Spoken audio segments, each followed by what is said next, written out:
Fala pessoal, tudo certo? Professor Eudes aqui falando com vocês. Foco da aula de hoje: resolução de exercícios sobre os temas do concurso de bombeiro. E um dos temas principais tem a ver com as propriedades da matéria e previsão de estados físicos, que é o que vamos discutir, comentar na aula de hoje e mais uma aula pelo menos. Para a aula de hoje, vamos começar com a primeira questão, dizendo o seguinte: qual dessas propriedades não é uma propriedade geral da matéria? Propriedades gerais da matéria são propriedades que se aplicam a todos os materiais, sem exceção. E no caso aqui, temos a combustibilidade, que não é uma propriedade propriamente dita. No caso, combustibilidade não é uma propriedade da matéria. As outras três são indestrutibilidade. A matéria, ela não pode ser destruída, um nome autoexplicativo. A matéria não pode ser destruída, apenas transformada. Então, a matéria, ela se transforma de um tipo em outro, mas destruída completamente não. Extensão tem a ver com o espaço ocupado pela matéria, ou seja, o seu volume. Então, aqui nós temos o quê? Espaço ocupado pela matéria. Sempre. E divisibilidade é a capacidade que a matéria tem de ser dividida. Então, temos a divisão da matéria.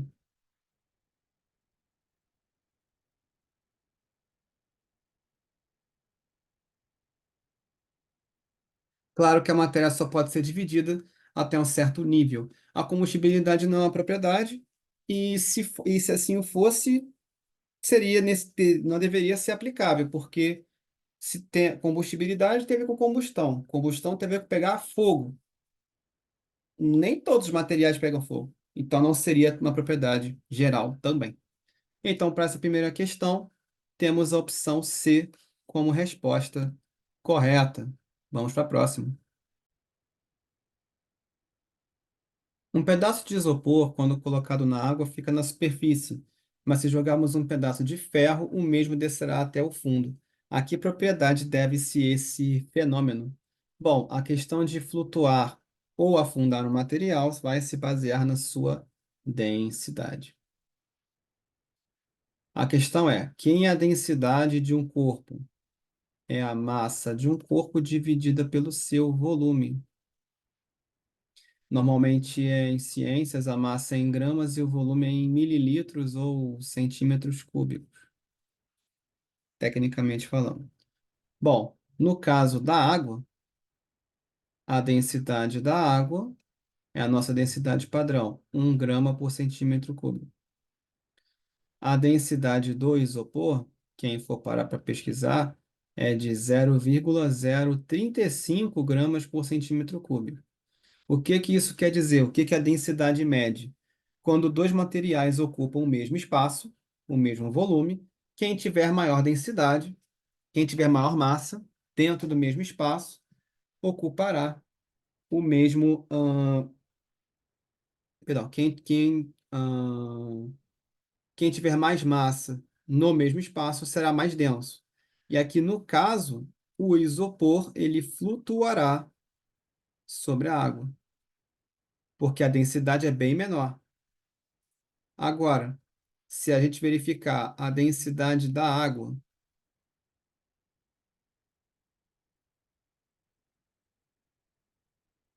frente à densidade do ferro,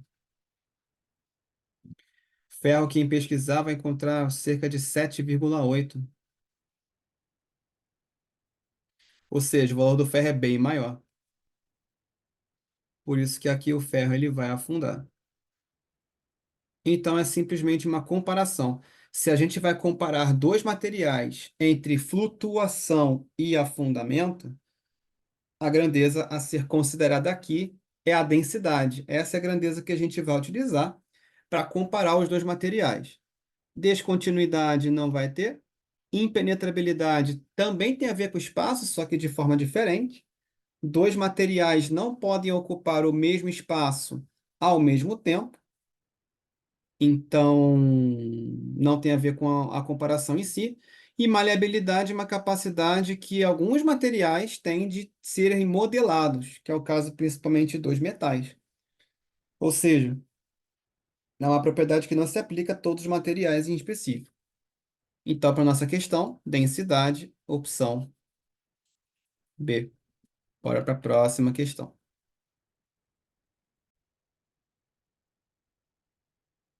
Um material se diferencia do outro pelas suas propriedades específicas.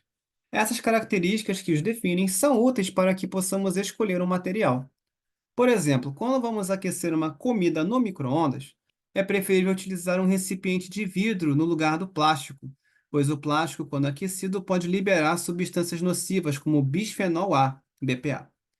Qual tipo de propriedade específica foi identificada no texto?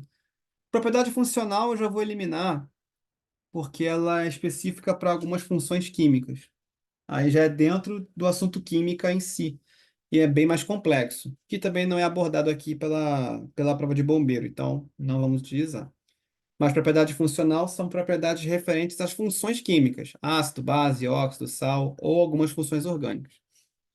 Primeiro, aqui o plástico ele vai sofrer um aquecimento, então o plástico ele é uma substância,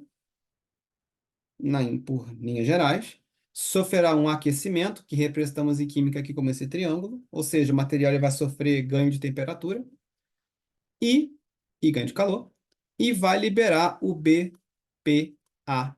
Aqui eu tenho uma substância inicial,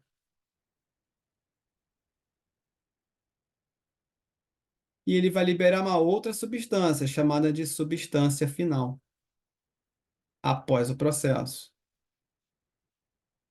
Ou seja, substância inicial em química é chamado de reagente, e substância final é chamada de produto. Ou seja, aqui não há outra propriedade a se comentar a não ser propriedade química mesmo. Do que se caracteriza a propriedade química? Na transformação completa dos materiais. Transformação de aparência e transformação interna de substância.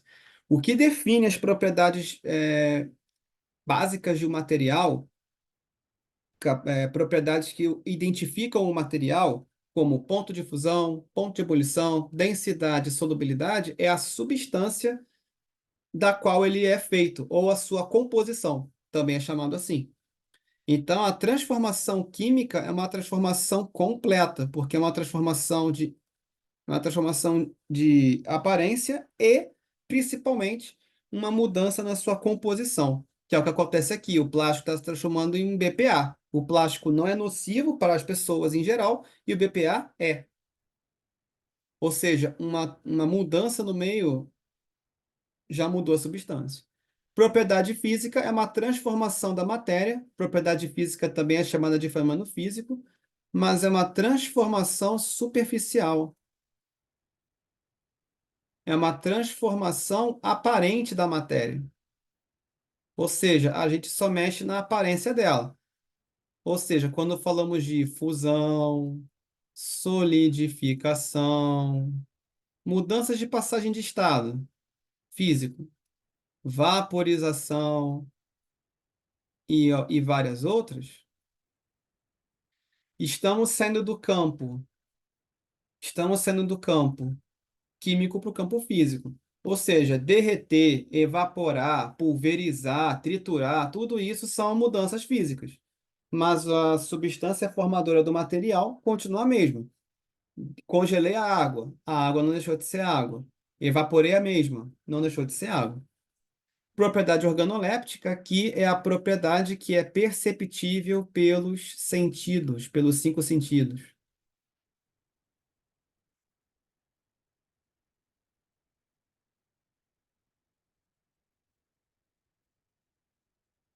Deixar como exemplos aqui o odor, que é sentido pelo olfato, a cor e o brilho, que são percebidos pela visão. Mas para essa questão aqui, já está resolvida. é propriedade química. Sempre que o material ele mudar por completo, é um fenômeno químico ou propriedade química.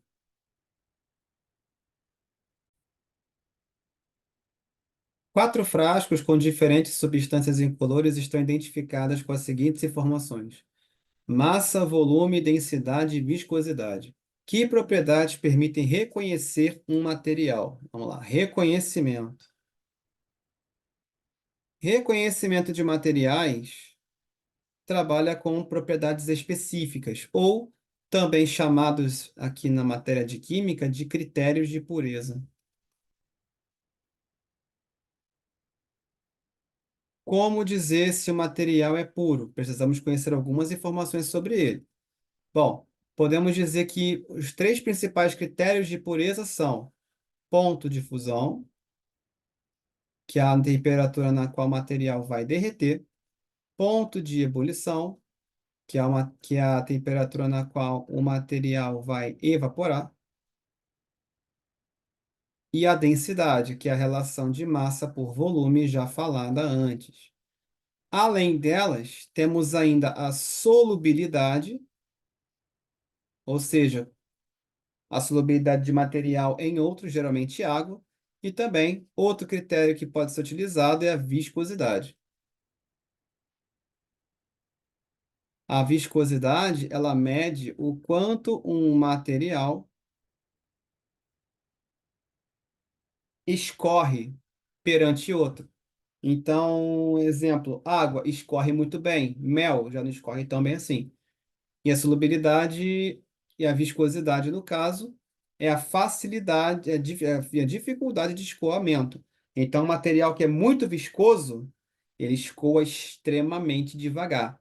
Um material pouco viscoso, ele escoa extremamente rápido. É um critério de reconhecimento porque esses critérios todos que estão sendo citados não são critérios gerais. Cada material vai ter um desses cinco critérios atribuídos a números. Ponto de fusão da água, 0. Ponto de ebulição da água, 100 graus. Densidade, 1, e assim por diante. Todos esses critérios de pureza são medidos através de números. Então, são critérios específicos. Já sabendo que são específicos, vamos eliminar os gerais. Massa e volume, qualquer material tem. Volume aqui, ó, é geral, ele quer específico. Massa, ele quer específico. E densidade com viscosidade é o que ele quer. Letra D. Então, critério de pureza ou critério específico é o tipo de critério que vai permitir identificar materiais. Esse é o ponto. Vamos para a próxima questão, que essa aqui já foi. Ponto de fusão e ponto de ebulição são propriedades físicas, e através dele podemos saber qual o estado de agregação da matéria. De acordo com estas informações, identifique o estado físico, respectivamente, dos materiais abaixo na temperatura ambiente. Como foi usada a palavra respectivamente, a gente vai ter que utilizar as propriedades, perdão, a gente tem que associar os estados físicos na ordem que eles estão aparecendo. Então, o que que vai acontecer? Simplesmente a gente vai chegar e vai comparar a temperatura do ambiente com as informações citadas. Por exemplo, menos 20 graus Celsius é menor que a temperatura do ambiente, 25 graus. E 40 graus Celsius, que é o ponto de ebulição, é maior que a temperatura do ambiente. Ou seja, se a temperatura do ambiente está entre as duas, então a temperatura do ambiente ela já ultrapassou o ponto de fusão e está menor que o ponto de ebulição. Ela está intermediária entre as duas temperaturas. Se isso aconteceu, o estado onde teremos atuação é o estado líquido. Então, a substância A, neste exato momento, é um líquido. Sempre que a temperatura do ambiente que for citada no problema, ela estiver entre ambas, ultrapassar a temperatura de fusão e for menor que a temperatura de ebulição, temos um líquido. Já no, na substância B, nós temos 200, a primeira informação, ponto de fusão, o material só vai derreter a partir de 250 graus Celsius. Isso é bem superior aos 25 graus Celsius da temperatura ambiente. Então, se o ponto de fusão é maior que a temperatura do ambiente, não é nem necessário fazer o do ponto de ebulição, porque o ponto de ebulição é sempre mais alto que o ponto de fusão. Desta forma, se o ponto de fusão já é maior que a temperatura do ambiente, teremos obrigatoriamente o estado sólido acontecendo. Então, isso aqui valeu para a substância A, isso aqui valeu para a substância B. Para a substância C, 25 graus já supera os -10. Então, aqui no caso,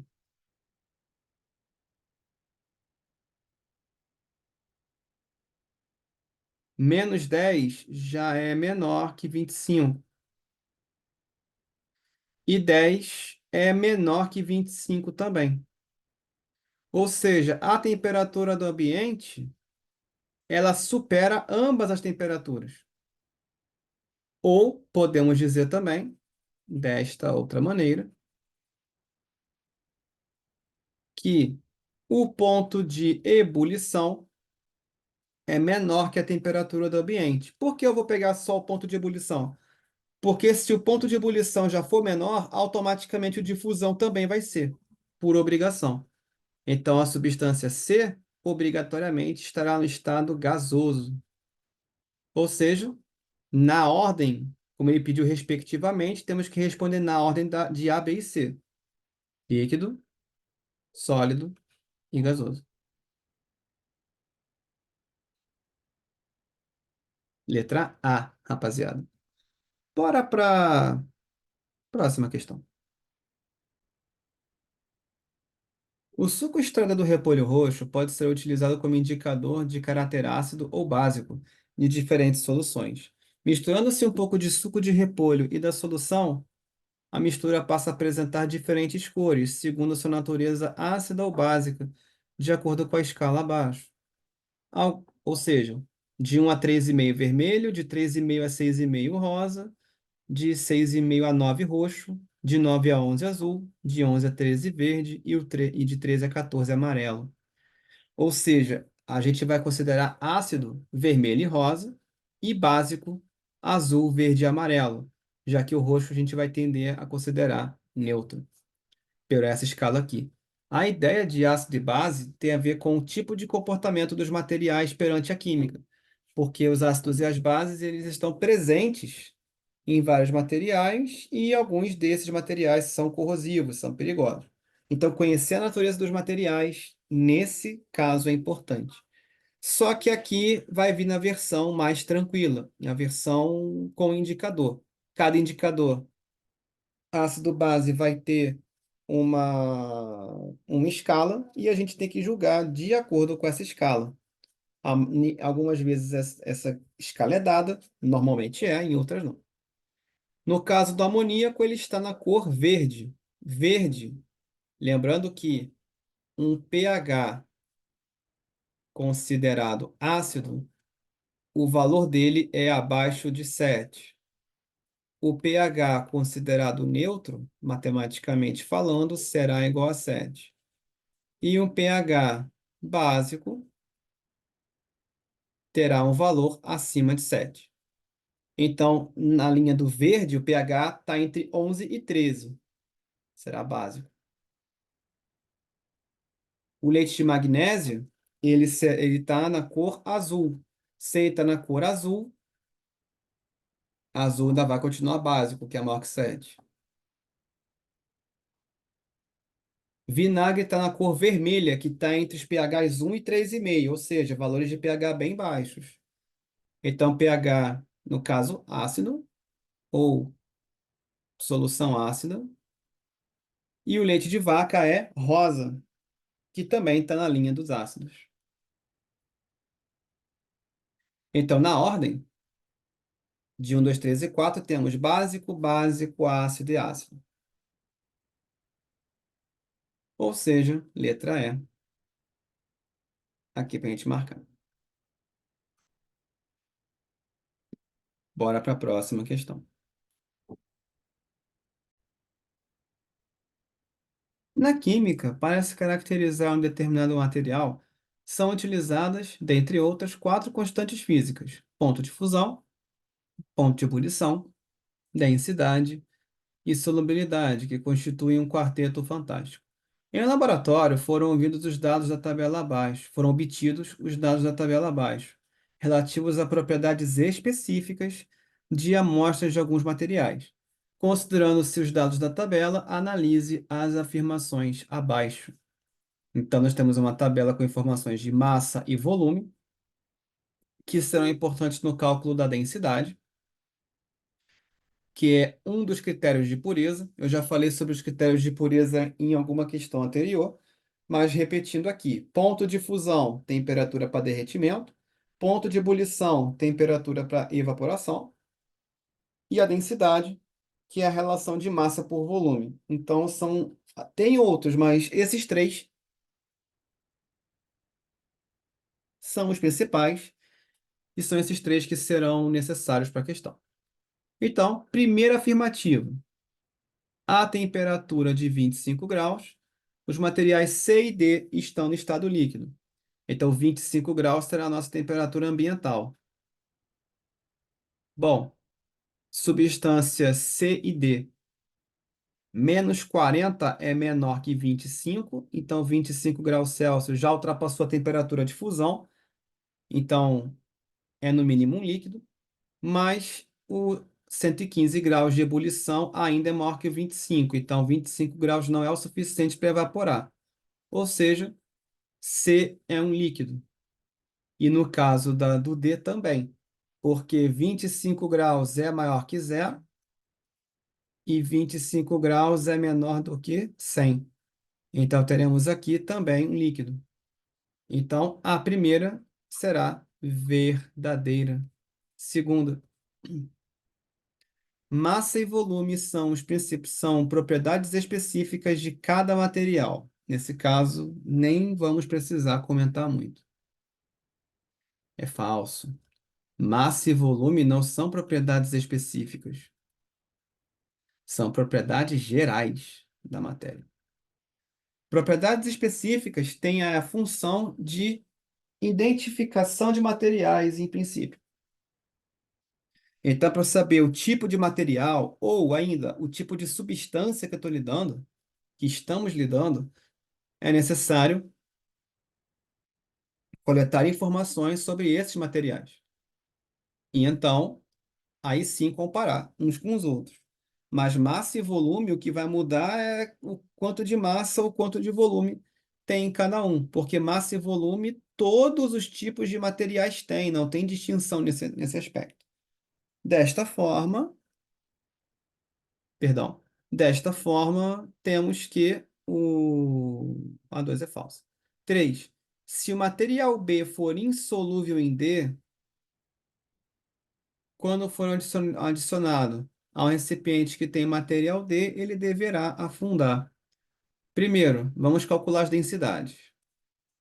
Densidade de B é a massa de B, que na tabela é 174 gramas, dividido pelo volume em centímetros cúbicos.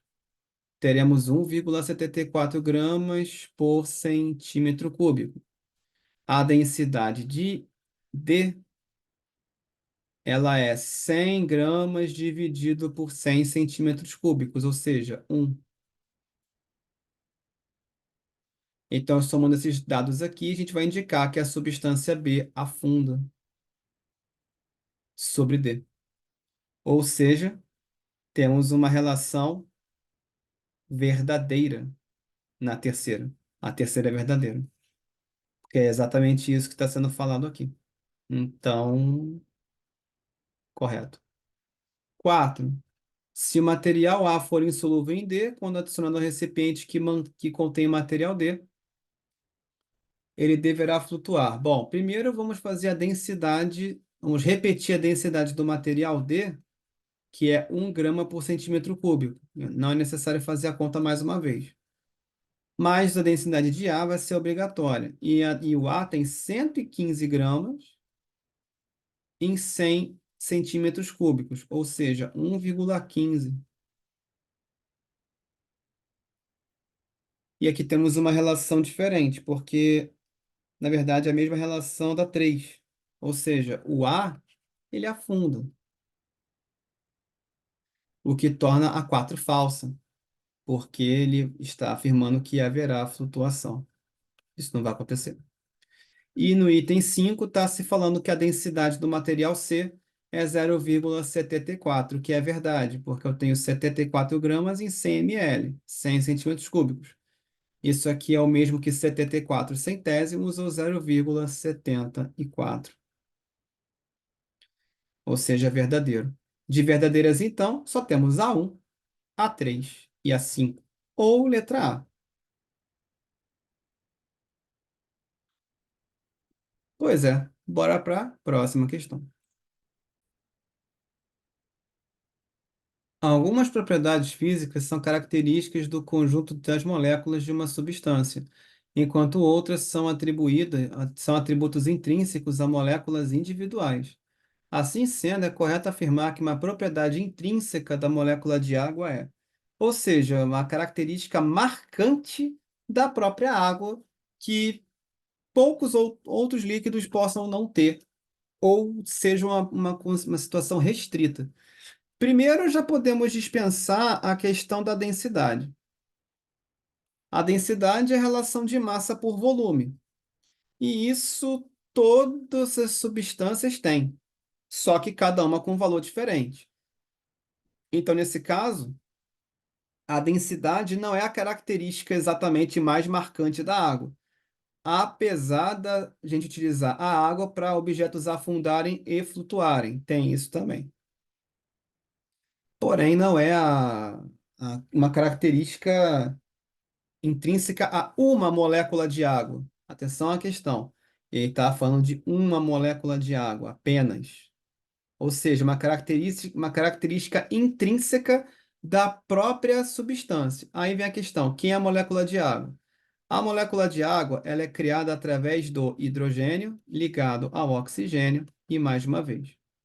E ainda vão sobrar pares de elétrons. Aqui, no caso, é uma questão um pouquinho mais avançada. O que acontece?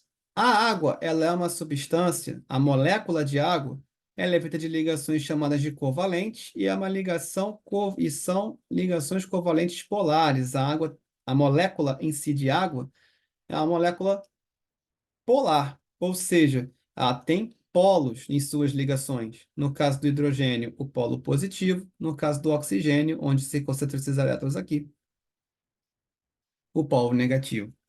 Então, a característica intrínseca dentre todas elas, a uma molécula de água. A água tem tudo isso.